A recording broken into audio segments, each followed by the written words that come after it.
Alright, we got Luka Doncic is the worst defender in NBA history. Feel free to subscribe if you like the video. Let's get it. What do Trae Young, Jalen Brunson, Jordan Poole, Zach LaVine, and Jordan Clarkson have in common? Oh They're no. all guards. They're all good offensive players that can get you a bucket. They're all NBA vets. But there's one other thing that they all share. These 5 players are statistically the worst defenders in the entire NBA. Sheesh.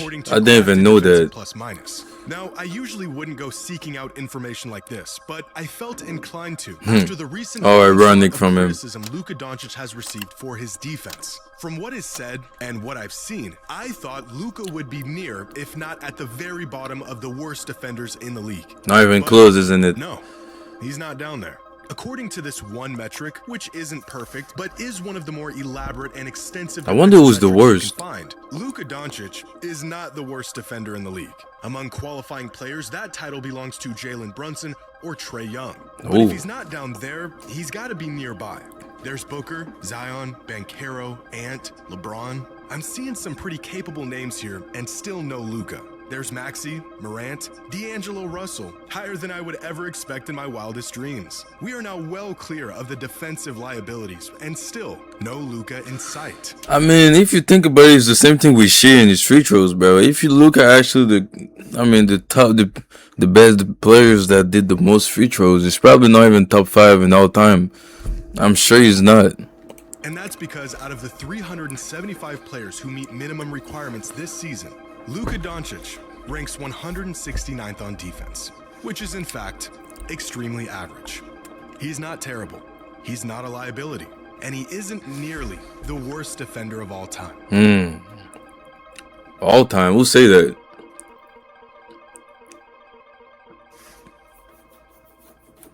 Today's video, but I do see that people trying to bring down Luka right now, though. I don't know if it's because he's playing with the Lakers that he got more getting more 8, but in the NBA are invaluable qualities. It's the one trait every great player, almost without exception, has in common. But what about the other side of the ball? Defense wins championships. This has been proven time and time again. But can a one-way superstar tilt the scale so much that he doesn't need to be a two-way player to win? In the wake of the Lakers' recent slump, many fans point towards Luka Doncic and his terrible defense as a major factor for the team's struggles. The effort being so non-existent at times that some fans have even called him the worst defender in the league's history. And that a team of players so one-sided will never find any meaningful. That's some crazy allegation, bro. On the other hand, know that he's never been a two-way player. He's an offensive maestro. What he lacks on defense, he makes up for and more with his offense. Yep. Or at least that's been the theory on Luka's game and his value throughout his entire career.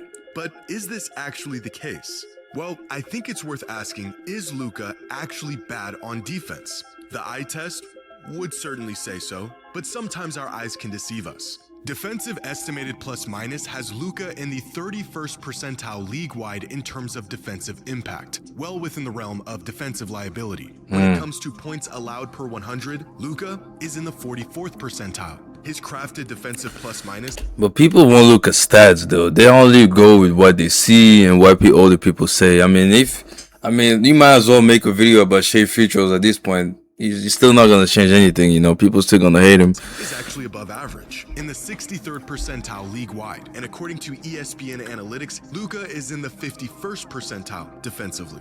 Turns out that according to most metrics, Luka just a bunch of bullshit. Luka is decent, but he's average. But defense is notoriously tough to accurately measure. The vast disparity in rankings and results across these different metrics proves that we still haven't figured out how to quantify defense all that well. When one metric says you're worse than most and another says you're well above average, it's tough to tell which one is accurate. But it does give us a decent snapshot of Luka's defensive impact, which is average. If we chart the top 100 players in the league this season according to their average ranking in league percentile among these catch-all offensive and defensive metrics, then we could get a good idea of who is great on offense, who is great on defense, and who is great on both ends. Up here are the defensive liability offensive juggernauts: Jalen Brunson, James Harden, Michael Porter Jr., Trae Young, Jamal Murray. Over here are players who provide most of their value through defense without much offense: Gobert, Asar Thompson, Dort is not not there? Stewart,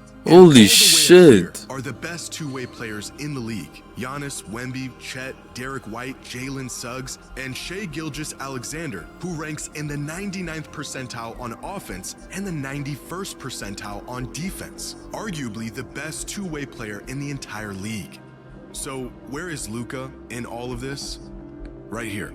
In the 98th percentile on offense and the 56th percentile on defense, which even when stacked up against the top 100 players in the league is still far from the worst. In fact, compared to other offensive superstars, Luka is actually a net positive on defense. Steph Curry ranks in the 97th percentile on offense, but only the 25th percentile on defense. Donovan Mitchell, 99th Curry do have no offense, defense though. 36th on defense. Austin Reeves, Luka's own teammate, 97th on offense and 27th on defense. Who could this be all the way over here as one of the best offensive players in the league, but statistically a cone on defense? Damn, I didn't know that. It's Anthony Edwards.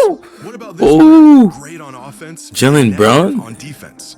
Oh look, it's Jaylen Brown. Holy Despite the reputation shit. he's built for himself and defensive Nah, those records stats are exposing those absolutely NBA players, bro. inexcusable. By all accounts, Luka Doncic is not a bad defender.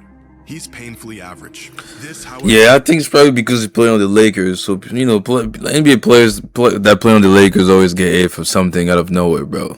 You know? does not stop teams from hunting Luka just about every chance they get. So far this season, Luka ranks 7th in the league in defended field goal attempts. The next closest guard is Derek White, all the way at 22nd. As if staying tough and active on defense wasn't already difficult enough, Luka is defending twice as many shots every game as the average guard. Now, compared to the big men at the top of this list, Luka is relatively ineffective on defense. On average, his opponents are shooting 3.1% better from the field when he's guarding them. But compare Luka to other elite players that aren't tasked with anchoring a defense, and you'll find that he's a lot more effective on the ball than we're led to believe. More effective than players like Nikola Jokic, Jimmy Butler, Kawhi Leonard. But when's Jokic coming back, bro? Steph Curry, Jalen Brunson, and 117 other players, to be exact. So far this season, when Luka is on the court, the Lakers give up 118.7 points per 100 possessions. When he's off the court, they give up 118 points per 100 possessions.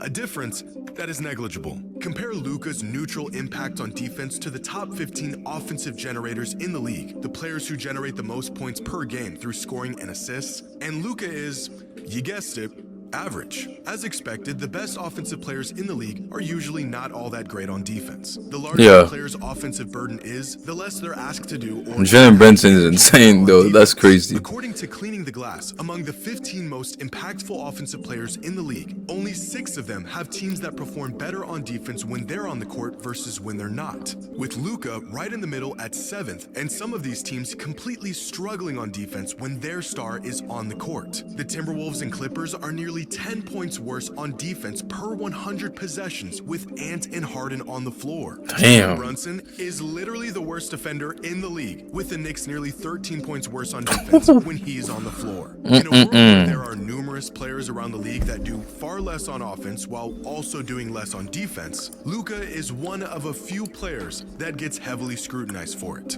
So how does a player who by every conceivable measure is merely average on defense gain this reputation of being not just a bad defender, but one of the worst defenders of all time? I don't know where that come from. I never seen the worst defender of all time.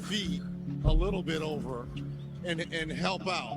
Well, what does he do? He just throws up his hand. Anybody in the NBA and looking up the floor and throwing ahead. Colin Gillespie. But J.J. Redick, coach of the Lakers, said hoping to have him back this week. We're going one-on-one, little on big. They're going to go baseline. Doncic. Never been a big point guy. Two teams met back on December. Damn. Allen with an opening. Brings it down to Sensabaugh. Up the wing 3. Got it.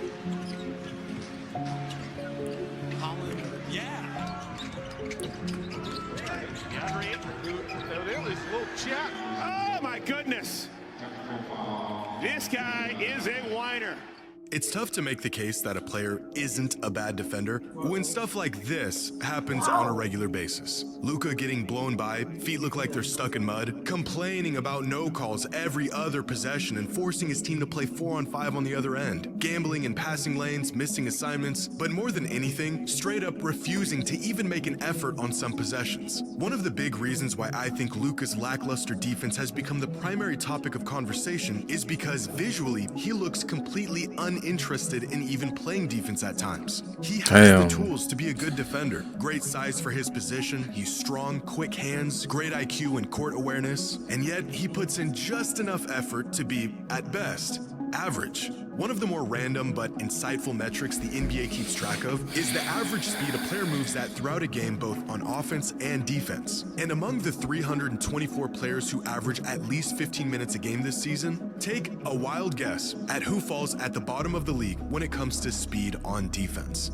If you said James Harden, well then kudos to you, that's a fantastic guess and you're right. But right above him, as the second slowest player... Damn, LeBron is there too. Man, key players there. Behind a 41-year-old LeBron and a lumbering Joel Embiid with one good knee.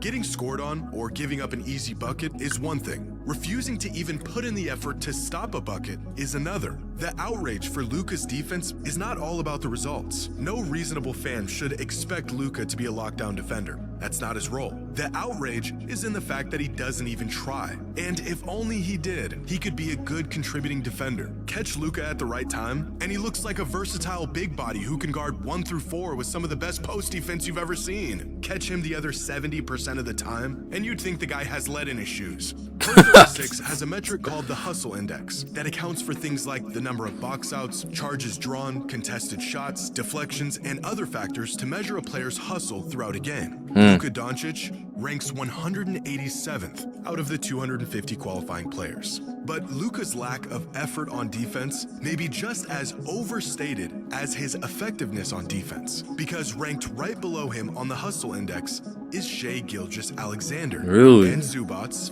and Giannis, and Cam Johnson, Lou Dort, Stephon Castle, and other players who clearly put in effort on the defensive end of the court. For every clip you see of Luka being a cone on defense, there's about 10 possessions they won't show you of him playing sound, high-energy, disciplined defense. As much as we'd like to see the stars of our league not only have the ability, but also the drive to be elite on both ends of the floor. Man, Luka offense is too good to aid on his defense, bro. Has more to do with his role on the court than it does his actual ability or willingness to be elite on that side of the floor. In a perfect world, a team star player would be great on both ends. But in today's NBA, building around and relying on a one-way superstar may be less of a choice and more of a necessity. Embiid just spit everywhere, bro. As a player who is in the 90th percentile of the league on both offense and defense, then there aren't 20 two-way stars in the league. There aren't 10 of them. There isn't even 5. There's 2.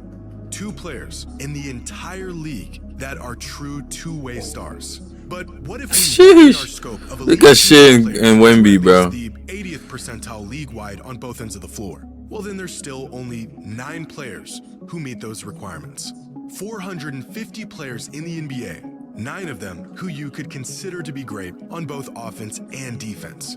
Demanding that an offensive mastermind also be more than just okay on defense shouldn't be too much to ask, but the best players in the NBA almost exclusively create their value through offense, not defense. And whether it's a lack of physical tools, effort, or by design, players who can give you both are extremely rare. Is Luka truly the worst defender of all time? No. No. Is he the worst defender in the league? No. Not even close. When he puts in the effort, he's actually a good defender. And when he doesn't, he's terrible. And contrary to the scathing narrative that is built around him, Luka's defense is somewhere in between these two extremes. Not great, not bad, but merely average. And just like every other defensively mediocre star in the NBA who doesn't receive nearly the amount of criticism he does, as long as he remains just okay on defense, what he brings on the offensive end almost always makes up for what he lacks defensively. Yep, that's true. You don't have to take my word for it. Here are the top 100 players in the league, charted according to the number of points they generate on offense minus the points they give up on defense. So, for example, if a player creates 30 points a game through scoring and assists, but they give up 15 points on the defensive end, they would be a plus 15 on this chart. Unlike most net ratings, this gives us a look at a player's total impact based on individual performance and matchups, as opposed to the impact they had on their team's performance. And among these players, you'll find some great defenders. The superstars, Jalen Duren, Bam Adebayo, Derek White. But because of the inherent value of great offense, the closer you get to the top all of this above, list, the more you'll begin to see the offensive-heavy players. Peyton Pritchard, MPJ, Banchero. They give up more than you like on defense. Wemby don't got. I mean, but no Wemby. Zion don't have good defense. In the end. Despite giving up 16 points a game on defense, Austin Reeves generates nearly 43 points a game, making him a plus 26.7. James Harden generates over 45 points a game and only gives up about 13.5 on defense. But all the way at the top are the players who create the largest surplus of points in the entire league. Nikola Jokic, who gives up the most points per game in the entire league, but is also the greatest offensive engine of all time. Cade is there too. Cunningham, who generates nearly 50 points a night while only giving up about 15, and Shai Gilgeous-Alexander, who has a sizable gap on everyone as the MVP frontrunner and one of the best two-way players in the league.